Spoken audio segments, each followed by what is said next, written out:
Supreme court ने कृष्ण जन्मभूमि शाही ईदगाह विवाद से संबंधित सभी मुकदमों को एकीकृत करने के इलाहाबाद हाई कोर्ट के आदेश में हस्तक्षेप करने पर अनिच्छा व्यक्त की।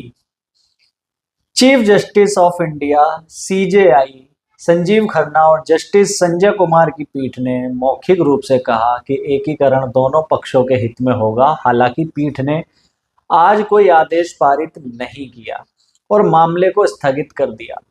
पीठ के शाही ईदगाह मस्जिद समिति द्वारा दायर विशेष अनुमति की याचिका पर सुनवाई कर रही थी, जिसमें मथुरा में मस्जिद पर दावा करने वाले हिंदू पक्षों द्वारा दायर सभी 15 मुकदमों को एकीकृत करने के इलाहाबाद उच्च न्यायालय द्वारा जनवरी 2024 में पारित आदेश को चुनौती दी गई थी।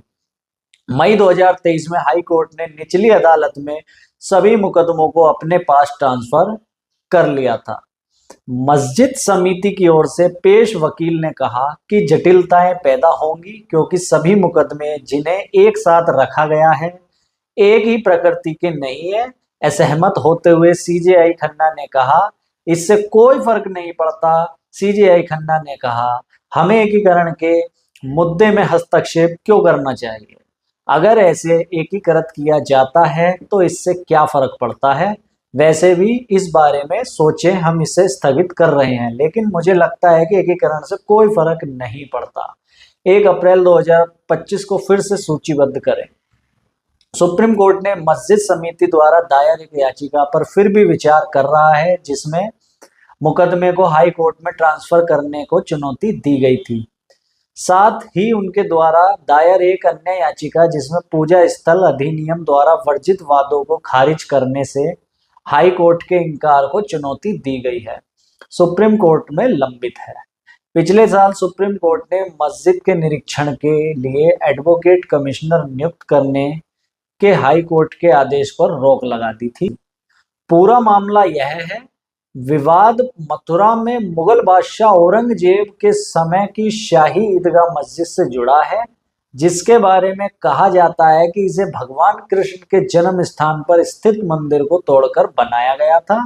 1968 में श्री कृष्ण जन्म स्थान सेवा संस्थान, जो मंदिर प्रबंधन द्वारा प्राधिकरण है, और ट्रस्टी शाही मस्जिद ईदगाह के बीच एक समझौता हुआ था, जिसके तहत दोनों पूजा स्थलों को एक साथ संचालित करने की अनुमति दी गई थी। हालांकि इस समझौते की वैधता को अब कृष्ण जन्मभूमि के संबंध में अदालतों में विभिन्न प्रकार की राहत की मांग करने वाले पक्षों द्वारा नए मुकदमों में चुनौती दी गई है।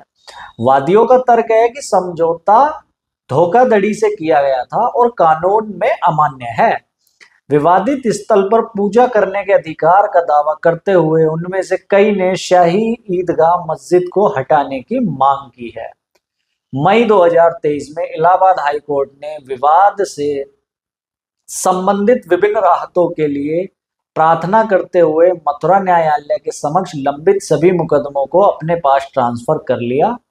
इस तथ्य को देखते हुए कि सिविल कोर्ट में 10 से अधिक मुकदमे लंबित बताए गए हैं और साथ ही 25 और मुकदमे होने चाहिए जिन्हें लंबित कहा जा सकता है, और मुद्दा मौलिक सार्वजनिक महत्व का है जो जनजातियों और समुदायों पर आम जनता को प्रभावित करता है। पिछले 2-3 वर्षों से योग्यता के आधार पर उनकी संस्था के बाद से 1 इंच भी आगे नहीं बढ़ रहा है। धारा 24(1)(b) सीपीसी के तहत संबंधित सिविल कोर्ट से इस न्यायालय में मुकदमे में शामिल मुद्दों को छूने वाले सभी मुकदमों को वापस लेने का पूरा औचित्य प्रदान करता है। इस ट्रांसफर आदेश को मस्जिद समिति और बाद में उत्तर प्रदेश सुन्नी सेंट्रल वक्फ बोर्ड ने सुप्रीम कोर्ट में चुनौती दी थी। दिसंबर 2023 में हाई कोर्ट ने शाही ईदगाह मस्जिद को निरीक्षण करने के लिए एक कोर्ट कमिश्नर की नियुक्ति की मांग करने वाली याचिका को स्वीकार कर लिया। यह आदेश भगवान श्री कृष्ण विराजमान और 7 अन्य लोगों द्वारा दायर आदेश 26 नियम 9 सीपीसी आवेदन पर पारित किया गया था। जनवरी 2024 में सुप्रीम कोर्ट ने आदेश के क्रियान्वयन पर रोक लगा दी थी। इसके बाद इस रोक को बढ़ा दिया गया। केस टाइटल है कमेटी ऑफ मैनेजमेंट ट्रस्ट शाही मस्जिद ईदगाह बनाम भगवान श्री कृष्ण विराजमान और अन्य विशेष।